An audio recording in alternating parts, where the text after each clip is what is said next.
Hey everyone, welcome back to the channel. I'm here with another cozy session of reading some absolutely wild stories from the depths of Reddit while I work on my latest world. Tonight, I've got a fresh batch of relationship drama that will make you question everything you thought you knew about love. Some of these are sweet, some are absolutely unhinged, and a few will leave you staring at your screen, wondering how people even function in the real world. So grab your favorite drink, get comfortable, and let's dive into some of the strangest love stories the internet has to offer. Because trust me, these are going to be a ride. My girlfriend thinks I'm cheating because I know how to fold fitted sheets. I never thought domestic skills would nearly end my relationship, but here we are. My girlfriend of 8 months moved in with me last month, and everything was going great until laundry day. I was folding our sheets when she walked into the bedroom and froze. She just stood there, watching me fold a fitted sheet into a perfect square, like I'd just performed actual magic. Then she asked where I learned to do that. I told her my mum taught me when I was 12 because she believed everyone should know basic life skills.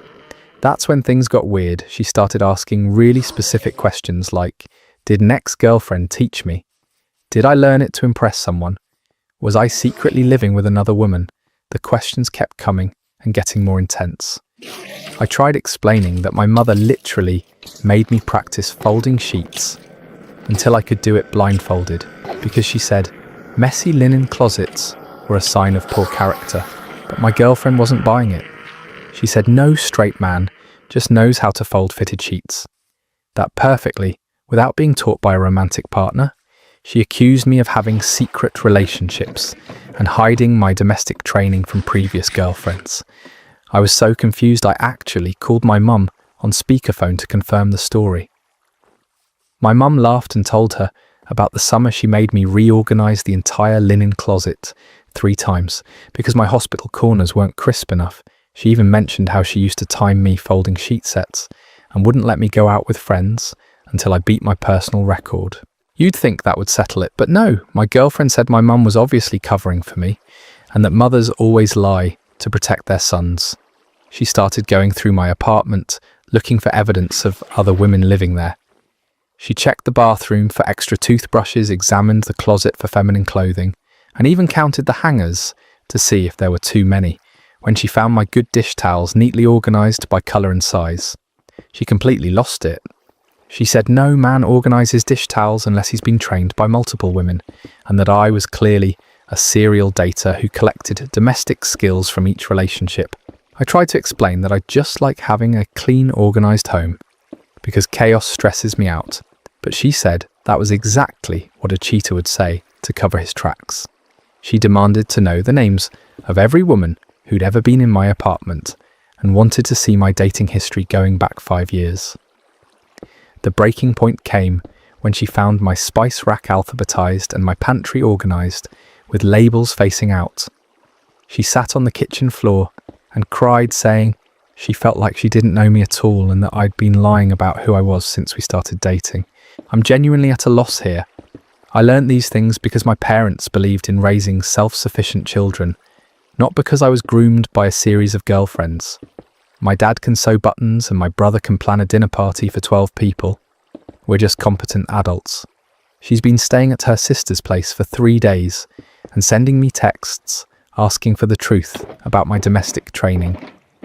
I love her, but I'm starting to wonder if this relationship can survive my ability to properly fold laundry. I honestly don't know what to do here. Am I missing something? Or is this as ridiculous as it seems? This is genuinely one of the most bizarre trust issues I've ever encountered. Imagine being so convinced that basic life skills are suspicious that you spiral into full detective mode over fitted sheets. The poor guy probably spent his childhood getting lectured about hospital corners, and now he's being interrogated like he's running some kind of domestic training facility. This whole situation says way more about her insecurities than his sheet folding abilities. Speaking of relationships that took unexpected turns, here's another story that will make you question everything. I accidentally became my co-worker's fake boyfriend, and now I'm in too deep to back out. This started 6 months ago when I overheard my co-worker Diana crying in the break room. Her family had been pressuring her about being single at 28 and kept setting her up on terrible blind dates. She was dreading her cousin's wedding because she knew she'd spend the entire reception dodging questions about her love life. Without really thinking, I offered to be her fake boyfriend for the wedding, just to get her family off her back. She looked so relieved that I couldn't take it back. Even though I immediately regretted opening my mouth, we spent the next week creating our fake relationship backstory, how we met when we started dating our favourite restaurants together. The wedding was actually fun. We had our story down perfectly, and her family loved me. Her aunt kept saying how nice it was to finally see Diana with someone who appreciated her. Her mum pulled me aside and thanked me for making her daughter so happy. I started feeling guilty about the whole charade. But Diana seemed genuinely relaxed for the first time since I'd known her. What I didn't expect was how natural it felt pretending to be her boyfriend. We held hands during the ceremony, danced at the reception, and I found myself actually enjoying her company outside of work. She's funny and smart, and I realised I'd never really noticed how beautiful she is when she's not stressed about deadlines.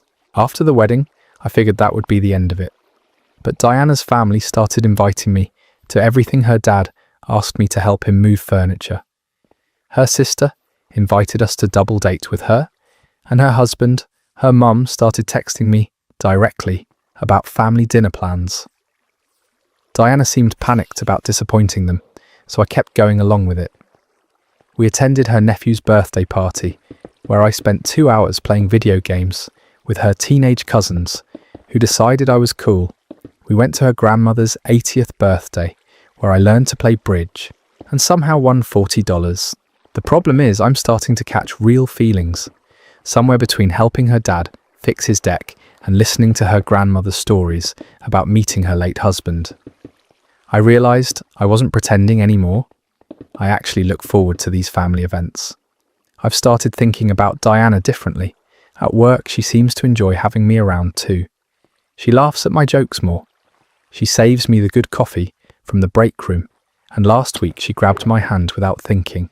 When we were walking to her car after a family barbecue, we both noticed at the same time, and it got awkward. But I don't know if she actually likes me, or if she's just grateful for the help with her family situation. She might be the best actress in the world, or she might be developing feelings too. I'm too scared to ask, because if I'm wrong, I'll ruin our friendship and make work incredibly uncomfortable. Last weekend at her cousin's graduation party, her aunt asked when we were planning to get engaged. Diana looked at me with this expression I couldn't read and said we were taking things slow. Her mum started talking about how patient love is better than rushed love, and how she could tell we were meant to be together. I wanted to tell Diana how I felt right there, but her whole family was watching, and I chickened out.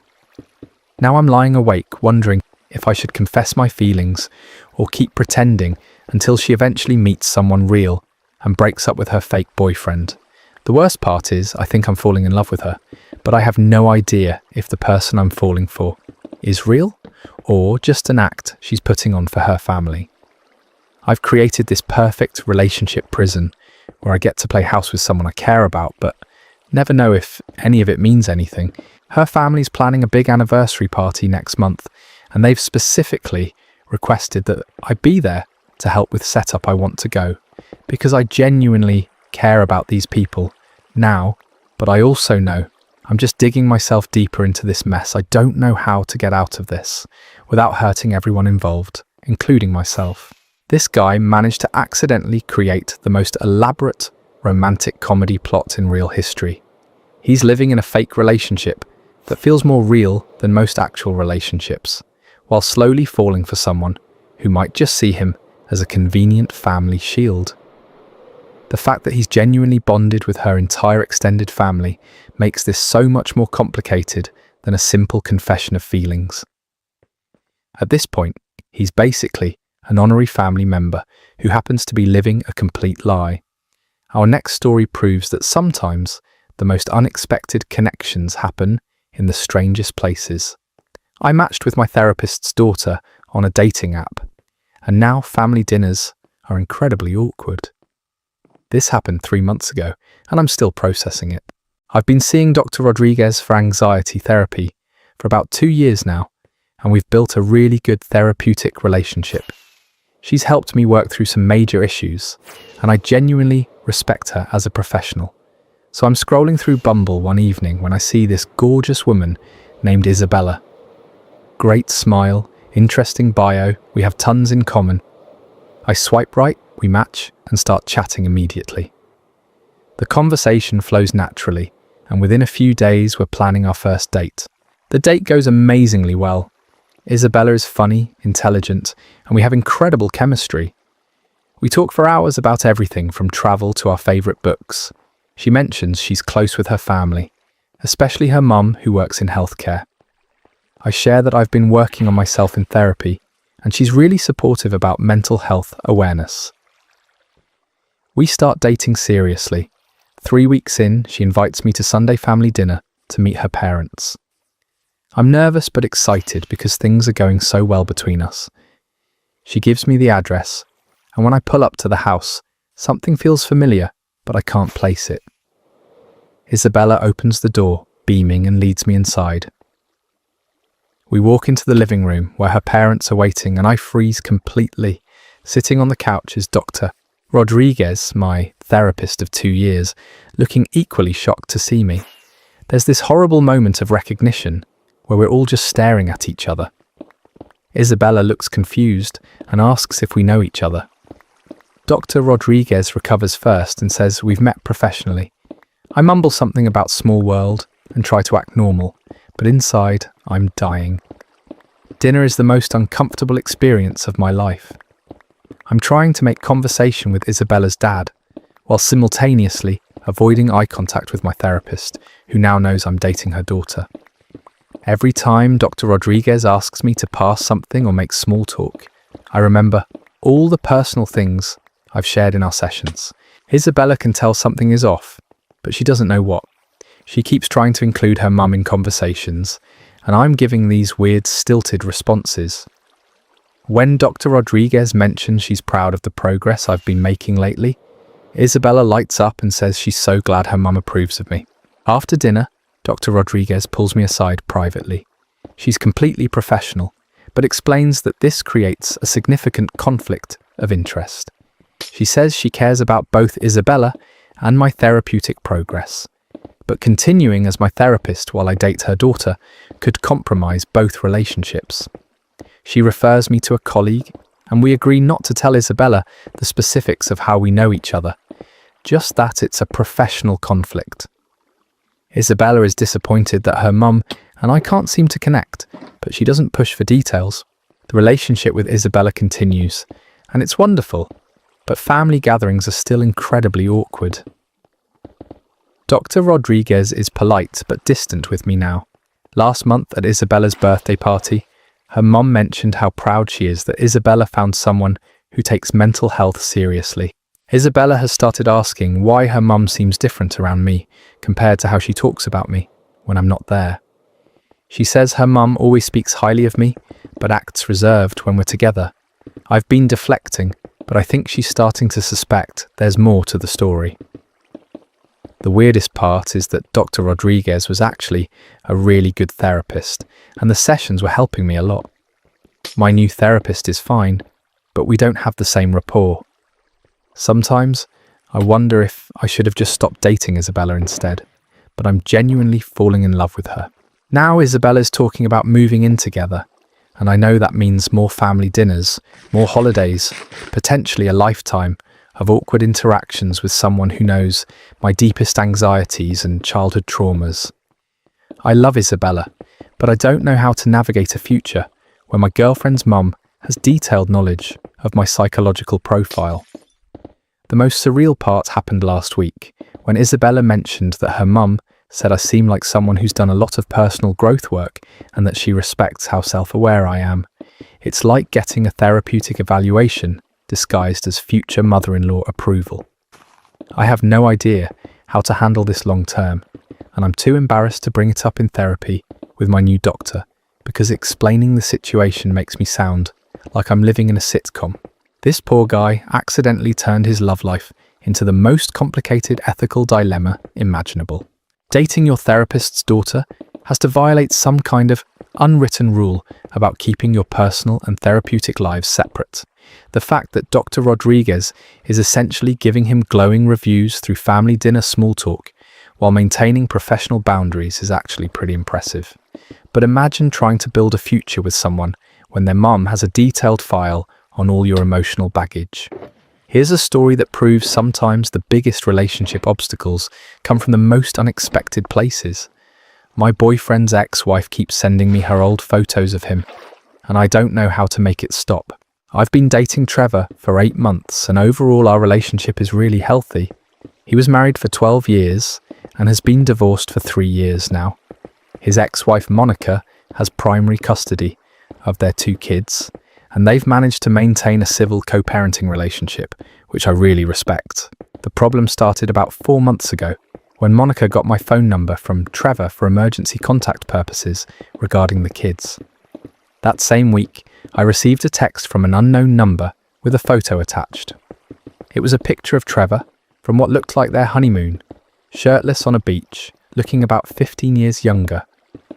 I thought it was a mistake, so I didn't respond. But then more photos started coming, always from different numbers, always without any text message, just photos of Trevor from their marriage. Some were clearly from family vacations, others from date nights, a few from what looked like their wedding day. At first I thought maybe she was trying to mess with our relationship, or make me jealous. But the photos weren't intimate or romantic, just normal couple pictures. Trevor opening Christmas presents, Trevor at a barbecue with friends, Trevor playing with the kids when they were toddlers. I finally told Trevor about it, after receiving a photo of him carving a Thanksgiving turkey while wearing an apron that said "World's Best Dad." He was as confused as I was and said he'd talk to Monica about it. That night he called her, and I could hear her getting defensive on the other end of the phone. Trevor came back and said Monica claimed she was just trying to share memories and didn't understand why I was upset.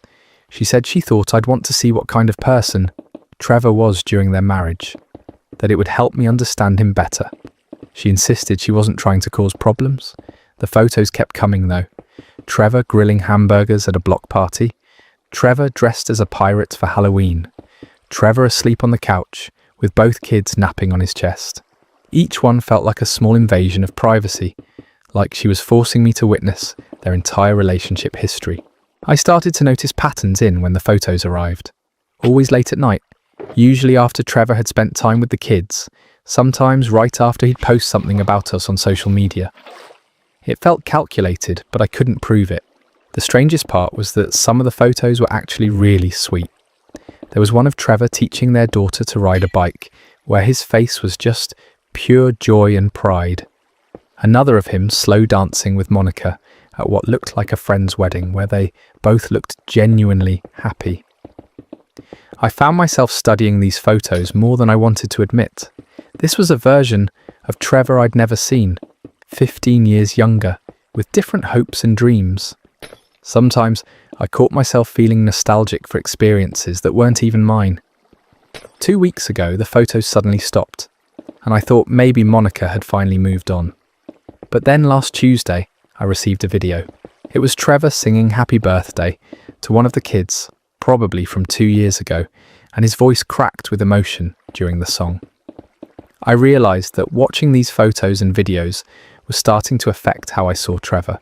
I kept comparing current Trevor to marriage Trevor, wondering if he loved Monica more than he loves me, questioning whether I'd ever get the version of him that existed in those pictures.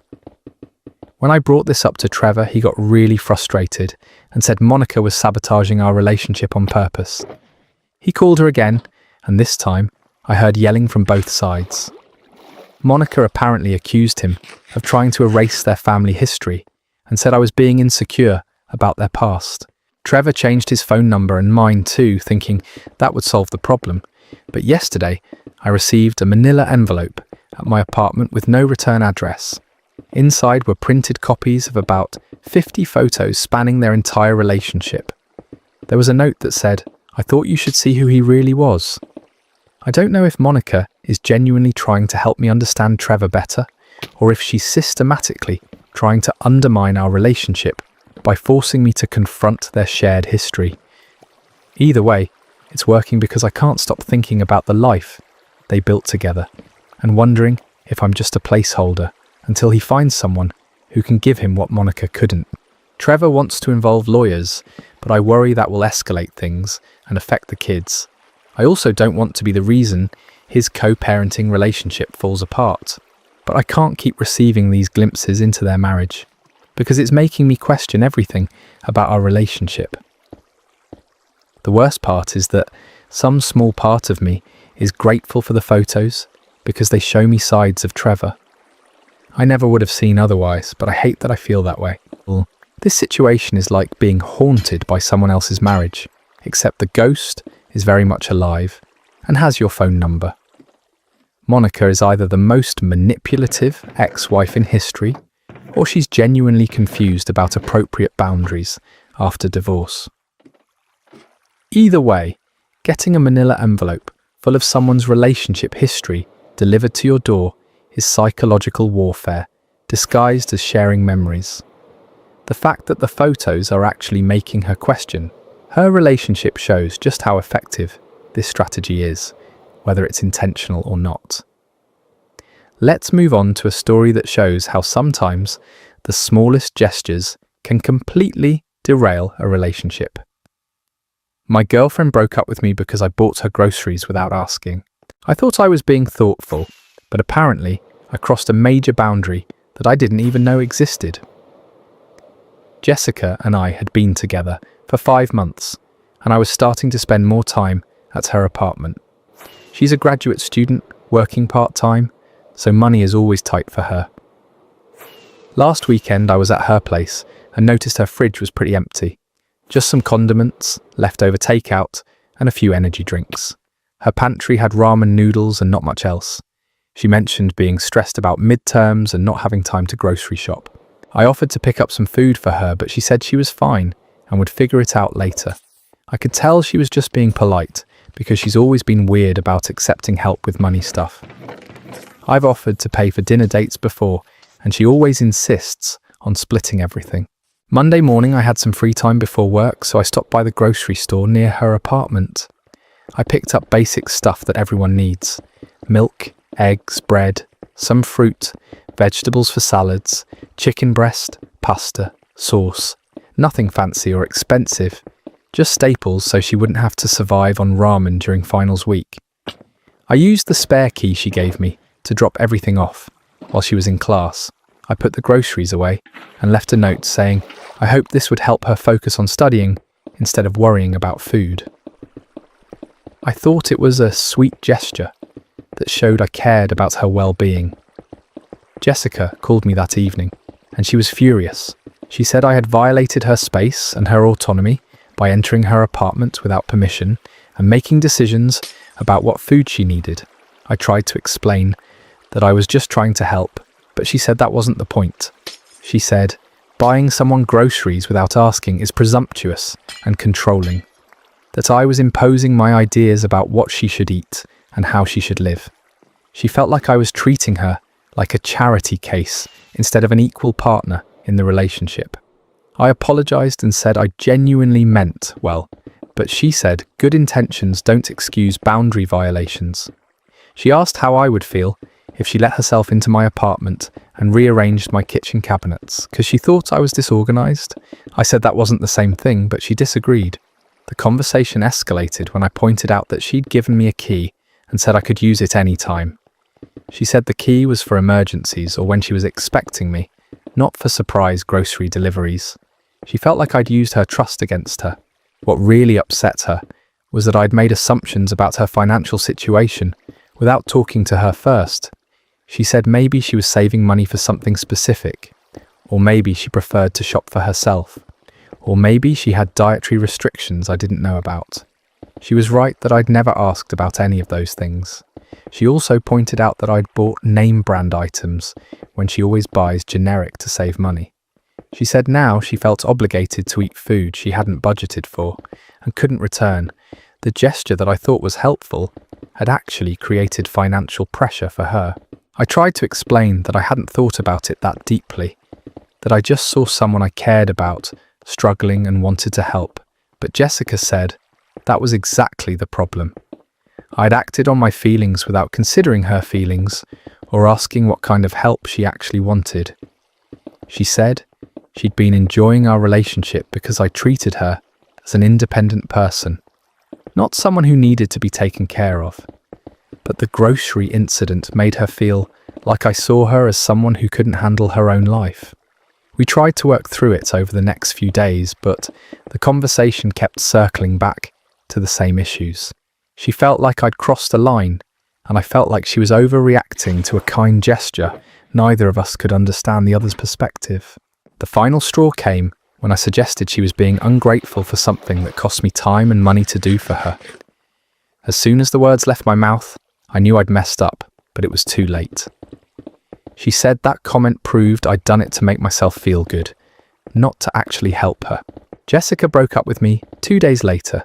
She said she needed to be with someone who would respect her boundaries and communicate before making decisions that affected her life.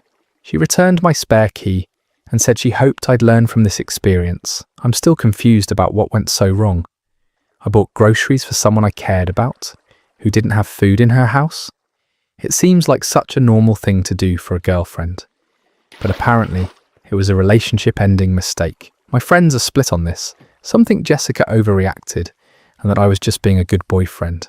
Others say I should have asked first, and that using someone's key without permission is a big deal.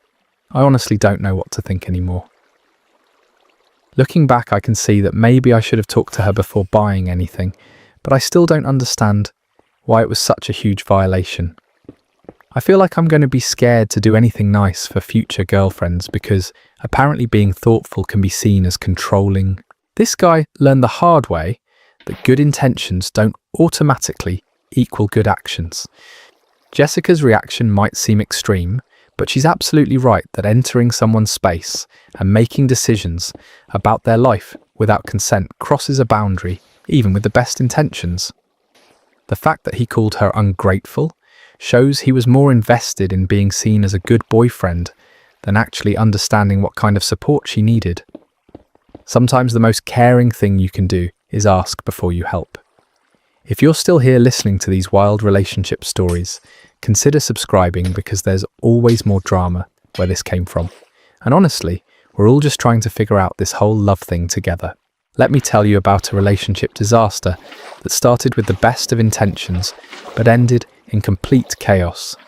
My boyfriend proposed at my sister's funeral, and I said yes, but now I'm having second thoughts. I lost my sister Claire 3 weeks ago in a car accident, and I'm still processing the grief. She was my best friend, and losing her has been devastating for our entire family. The funeral was small and intimate, just close family and friends sharing memories and trying to support each other through this impossible time. My boyfriend David has been incredible. Throughout this whole ordeal, he took time off work to help me with arrangements. He held me while I cried. He made sure I ate when I forgot to take care of myself. I genuinely don't know how I would have gotten through the past few weeks without his support. During the graveside service, David was standing next to me, holding my hand, while the pastor spoke about Claire's life and how much she meant to all of us. I was barely holding it together, trying not to completely break down in front of everyone. My parents were crying, my aunts were sobbing, and the whole atmosphere was just heavy with grief. After the pastor finished and people started placing flowers on the casket, David suddenly got down on one knee, right there beside Claire's grave. He pulled out a ring box and started talking about how life is precious and unpredictable, how Claire's death had made him realize he didn't want to waste another day without me being his wife. Everyone stopped what they were doing and stared.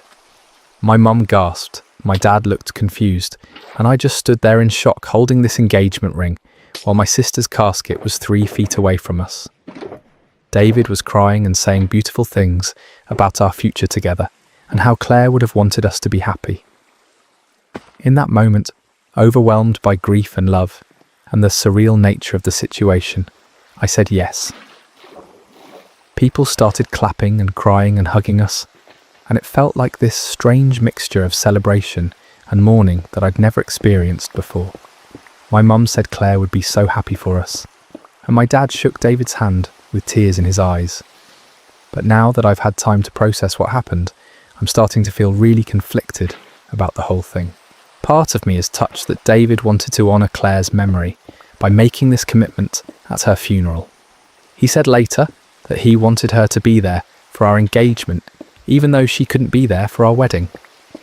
The other part of me feels like he hijacked one of the most painful days of my life and made it about us instead of about remembering Claire. I keep wondering if I only said yes because I was emotionally vulnerable and not thinking clearly. Would I have said yes if he'd proposed literally anywhere else under normal circumstances? My friends have been congratulating me, but a few have privately expressed concern about the timing. One of them said she thought it was romantic but inappropriate, and another said she couldn't believe he chose that moment to propose. They're trying to be supportive, but I can tell some of them think it was weird. The worst part is that now, every time I think about Claire's funeral, I don't just remember saying goodbye to my sister. I also remember getting engaged, and those two memories are forever intertwined in this complicated way that makes me feel guilty and confused. David is already talking about wedding plans and how we should have the ceremony next spring because that was Claire's favourite season. He wants to include tributes to her in our wedding, which is sweet but also makes me feel like our entire relationship timeline is now defined by her death. I love David, and I do want to marry him eventually, but I'm starting to wonder if I said yes for the right reasons, or if I was just caught up in the emotion of the moment. I don't know how to bring this up with him without hurting his feelings, or making him think I don't want to be with him. My therapist says it's normal to have complicated feelings about major life decisions made during times of grief, but she can't tell me whether my engagement is valid or not. I have to figure that out for myself. The ring is beautiful, and David clearly put thought into choosing it, but every time I look at it, I think about standing next to Claire's grave, and I don't know if that association will ever go away. I feel like I'm mourning my sister and questioning my engagement at the same time, and I don't know how to separate those emotions. I haven't told my parents about my doubts because they seem genuinely happy about something positive happening during such a dark time. I don't want to take that away from them when they're still grieving too. I just wish David had waited literally any other day to propose, because now I'll never know if I would have said yes under normal circumstances. This is one of those situations where someone's heart was in the right place, but their timing was catastrophically wrong. Proposing at a funeral is like trying to celebrate Christmas during a root canal. The emotions are just too conflicted to process properly. The fact that she can't separate her grief from her engagement means this moment will always be complicated for her. David might have thought he was being romantic by including Claire in their engagement, but instead he created a memory that's impossible to untangle from loss. She deserves to know if she'd say yes when she isn't drowning in grief. Our next story shows how sometimes the people closest to us can surprise us in the worst possible ways. I found out my best friend has been sabotaging my dates for 2 years. Melissa and I have been best friends since college, and she's always been the person I turn to for advice about everything, especially dating. She's been single by choice for the past few years, saying she's focusing on her career and doesn't have time for relationships. I've always admired her independence and confidence. For the past 2 years, I've been actively dating, but nothing ever seems to work out. I'll have great first dates that lead to second dates, but then things always fizzle out around the third or fourth date. The guys just stop texting back, or they give me vague excuses about being busy or not ready for anything serious. I started to think there was something wrong with me, like maybe I was coming on too strong or boring them somehow. Melissa was always there to reassure me that the right guy would come along and that these men just weren't worth my time. She'd analyse every text message with me and help me craft responses that she said would keep them interested. Last month I matched with this guy, Ryan, on a dating app, and we really hit it off. He was funny, smart, and we had incredible chemistry both through text and on our first date. He asked me out again immediately, and I was so excited because it felt different from all the other guys who'd ghosted me. After our second date, Ryan asked for Melissa's Instagram handle because he said he wanted to follow all my friends and show that he was serious about getting to know the people in my life. I thought it was sweet and gave him her information without thinking twice about it. Our third date was amazing. We went to this little Italian restaurant and talked for hours about everything from travel to our families to our career goals. Ryan seemed genuinely interested in my life and kept saying how much he was looking forward to seeing me again. He texted me that night saying he had an incredible time and couldn't wait for our next date. But then the texts stopped coming. Ryan went from texting me constantly to barely responding to my messages. When I asked if everything was okay, he said he was dealing with some personal stuff and needed space. I was confused because everything had seemed perfect just days before. I was venting to Melissa about the situation when she made a comment that struck me as odd. She said something like, "Well, at least you know the truth about him now." And when I asked what she meant, she quickly changed the subject and said she just meant that his true colours were showing. 2 days later, I was at Target when I ran into Ryan's roommate Jake, who I'd met briefly at a party. Jake seemed surprised to see me and asked how I was doing after everything that happened. When I looked confused, he said Ryan had told him about the situation, with my friend reaching out to him. I pressed Jake for details and he reluctantly explained that Melissa had direct messaged Ryan on Instagram, telling him that I'd asked her to warn him off because I wasn't actually interested in dating him seriously. She'd apparently said I was just using him for free dinners and that I'd been talking about how boring he was. I felt sick to my stomach. Jake showed me screenshots that Ryan had sent him of Melissa's messages. She'd been incredibly convincing, saying she was looking out for Ryan because she cared about him and didn't want to see him waste his time on someone who wasn't genuine. I confronted Melissa immediately, and she broke down crying. She admitted that she'd been messaging guys I dated for the past 2 years, telling them various lies about me not being interested or ready for relationships. She said she was afraid of losing me if I got into a serious relationship, and that she thought she was protecting our friendship. She told one guy that I was still hung up on my ex-boyfriend. She told another that I was planning to move across the country for work. She told a third that I'd said he was too short for me, and that I was embarrassed to introduce him to my friends. All complete lies designed to make them lose interest in me.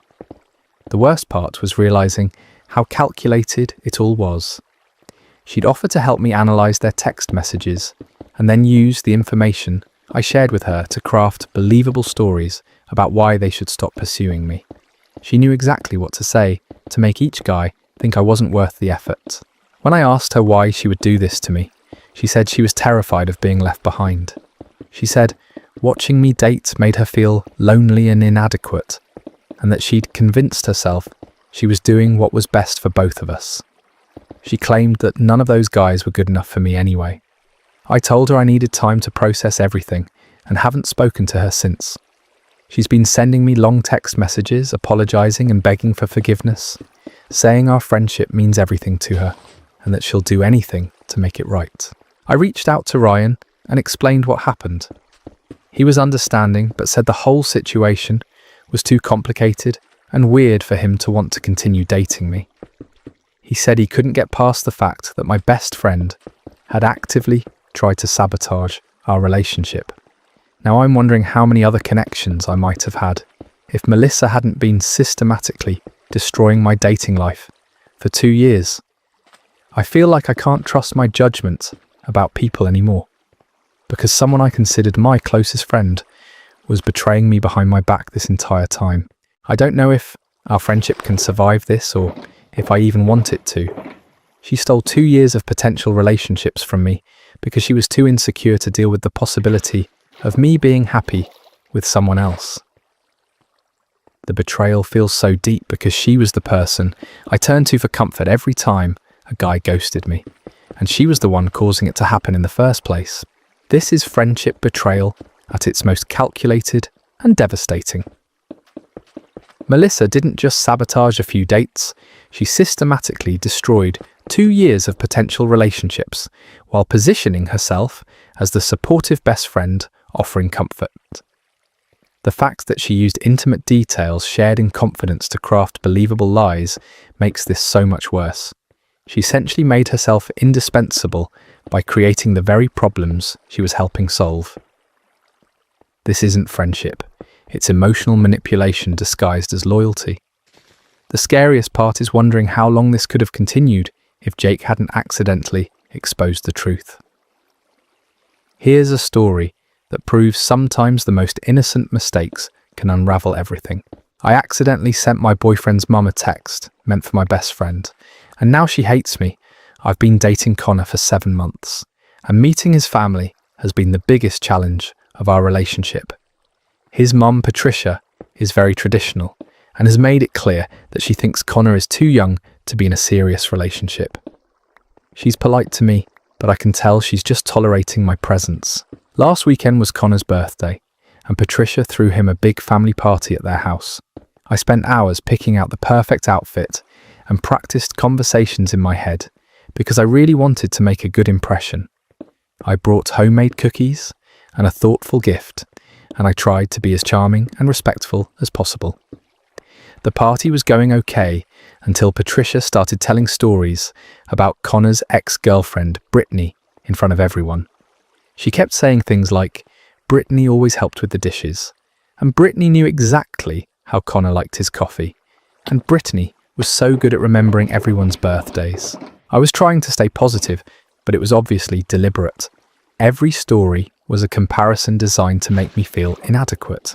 Connor looked uncomfortable, but didn't say anything to his mum, which honestly made me feel worse than the actual comments. When Patricia brought out photo albums and started showing everyone pictures of Connor and Brittany at family events, I excused myself to the bathroom just to get a few minutes alone. I was frustrated and hurt, and I needed to vent to someone who would understand. I pulled out my phone and typed a long text to my best friend explaining what was happening. I wrote something like, Connor's mum is being such a passive-aggressive witch about his ex-girlfriend. She's literally showing photo albums of them together at his birthday party. I swear she invited me just to torture me with comparisons to perfect Brittany, who apparently walked on water and cured cancer in her spare time. This woman clearly hates me, and I don't know how much more of this fake politeness I can take. I was typing quickly because I could hear people looking for me downstairs, and I accidentally sent the message to Patricia instead of Paige in my contacts. Both names start with P, and they were right next to each other in my recent messages. I didn't realise my mistake until I saw the message marked as delivered to the wrong person. My stomach dropped. I tried to delete the message, but it was too late. Within seconds, I could see that Patricia had read it. I sat on the bathroom floor, having a panic attack, trying to figure out how to handle this disaster. I went back downstairs, and Patricia was acting completely normal, still showing photos and telling stories like nothing had happened. But I could see something different in her eyes when she looked at me. The fake politeness was gone and replaced with pure coldness. I lasted about 20 more minutes before I told Connor I wasn't feeling well and needed to go home. He offered to come with me, but I said he should stay and enjoy his party. I just needed to get out of there before Patricia decided to confront me in front of everyone. Connor called me that night and said his mum had pulled him aside after I left. She'd shown him the text and told him she was deeply hurt and offended by what I'd said about her. She said she'd been trying her best to welcome me into the family and that my text proved I was disrespectful and ungrateful. I tried to explain to Connor that I was just venting to my friend because I felt attacked by all the comparisons to Brittany. I said the text was meant to be private and that I was sorry Patricia saw it, but that I wasn't sorry for having feelings about how she'd been treating me.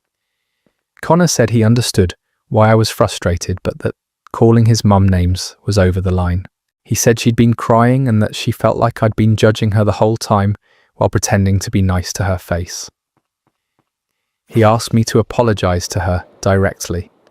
I agreed to apologize for the way I expressed my feelings, and for Patricia seeing something that was meant to be private. But when I called her, she said my apology wasn't genuine, and that she could tell I didn't respect her or their family values. She told Connor that she didn't think I was a good influence on him, and that she was disappointed in his choice of girlfriend. She said the text revealed my true character, and that she'd been right to have concerns about me from the beginning. Now, Connor is caught between his mum and his girlfriend, and he's asking me to just keep apologising until she forgives me. But I feel like I'm being punished for having normal human emotions about a situation that was genuinely hurtful. Patricia has blocked me on social media and told Connor she doesn't want me at family events until I prove that I can be respectful. Connor says his family is everything to him and that he needs his mum to approve of whoever he's with. I love Connor, but I don't know how to move forward when his mum has decided I'm a terrible person based on one frustrated text message that she was never supposed to see. The worst part is that the text wasn't even that bad. I was just pointing out behaviour that was obviously designed to make me uncomfortable. Now I feel like I have to choose between standing up for myself and keeping my relationship with Connor. His mum has successfully made herself the victim in a situation where she was the one being passive-aggressive in the first place. I don't know if I should keep apologising for something I'm not really sorry for, or if I should accept that Patricia and I are never going to have a good relationship. This is what happens when your private thoughts collide with family drama in the most mortifying way possible. Patricia was absolutely being passive-aggressive with those Britney comparisons, but accidentally calling someone a passive-aggressive witch in a text creates a whole different level of conflict. The fact that Connor is asking her to keep apologising instead of addressing his mum's original behaviour shows where his loyalties lie. Sometimes a wrong number text reveals more than just your true feelings. It reveals exactly how much support you can expect from your partner when things get messy. Patricia got the ammunition she needed to position herself as the victim while completely avoiding accountability for her own behaviour. Let's dive into another story that shows how quickly things can spiral when family gets involved. Thanks for sticking around for all these wild relationship stories. If you're still here listening to people's dating disasters unfold, you should definitely subscribe, because honestly, we're all just trying to figure out how love works. And sometimes the best way to do that is by learning from other people's mistakes. That text disaster shows how one misplaced message can expose family dynamics that everyone was pretending didn't exist. Patricia got exactly what she wanted, proof that she was right to dislike her son's girlfriend, while completely avoiding any accountability for her passive-aggressive museum tour of Connor's romantic history. The real problem isn't the text, it's that Connor expects his girlfriend to apologise her way into his mother's good graces instead of addressing why his mum felt comfortable being so openly hostile in the first place. Here's our final story tonight, and it's about discovering that sometimes the person you think you know best has been living a completely different life. I found out my husband of 15 years has a second family, and I don't know how to process this. My name is Rachel, and I thought I had a pretty good marriage. David travels for work about 2 weeks every month as a sales consultant, and while I miss him when he's gone, I've always trusted him completely. He's been doing this job for 12 years, and it's allowed us to build a really comfortable life together. We have 2 teenage daughters, and David has always been a devoted father when he's home. He coaches soccer, helps with homework, and never misses important events like recitals or parent-teacher conferences. I genuinely believed we were happy together. Last month, our younger daughter Chloe was working on a school project about family trees and asked David about his work trips because she wanted to include all the cities he visits regularly. He mentioned Chicago, Denver and Phoenix as his main territories, which matched what I'd always known about his schedule. But then Chloe asked if he'd ever been to Portland because her friend's dad travels there for work, and she was curious if they might have crossed paths. David got this weird look on his face and said no. He'd never worked in the Portland market. Something about his reaction seemed off, but I didn't think much of it at the time. 2 weeks later, I was doing our taxes and needed some receipts from David's business expenses. He usually keeps everything organised in a file cabinet in his home office, so I went looking for the folder from last year. While I was searching through the files, I found a folder labelled Portland that was stuffed with hotel receipts, restaurant bills, and gas station receipts.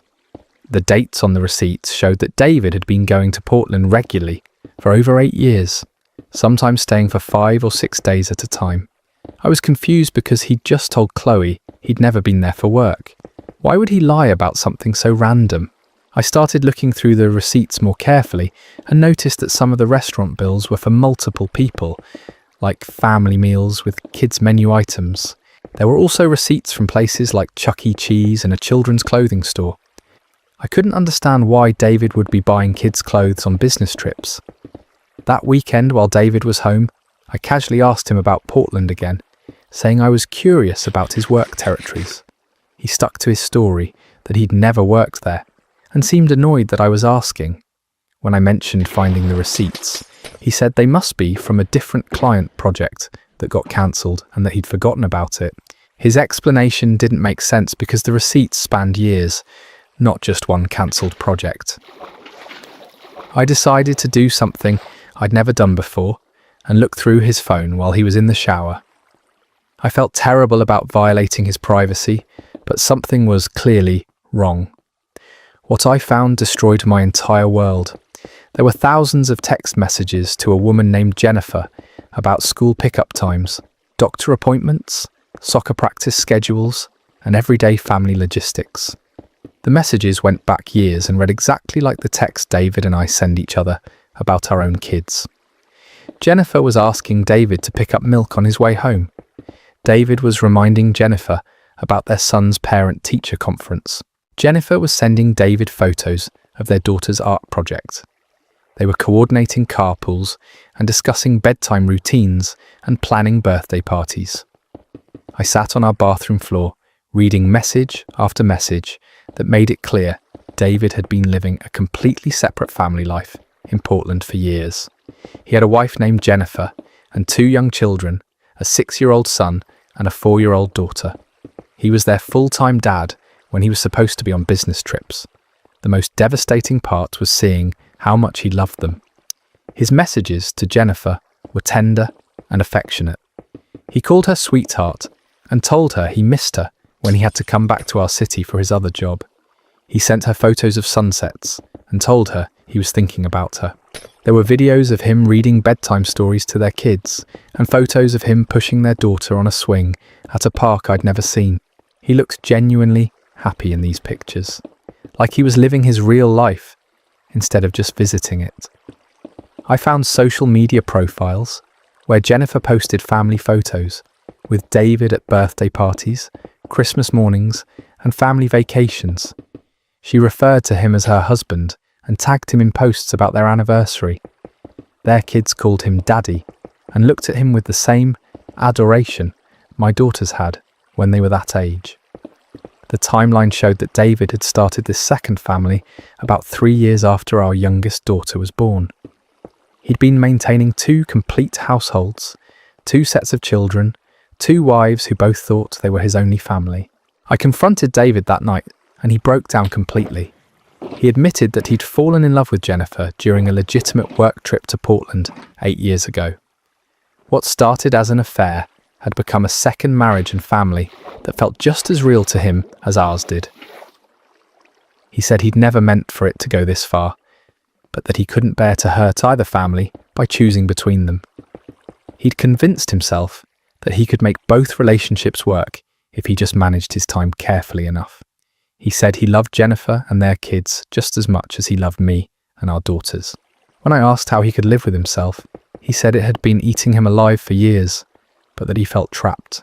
He said leaving either family would destroy innocent people, and that he'd thought he could somehow keep everyone happy by maintaining both lives. The practical details were staggering.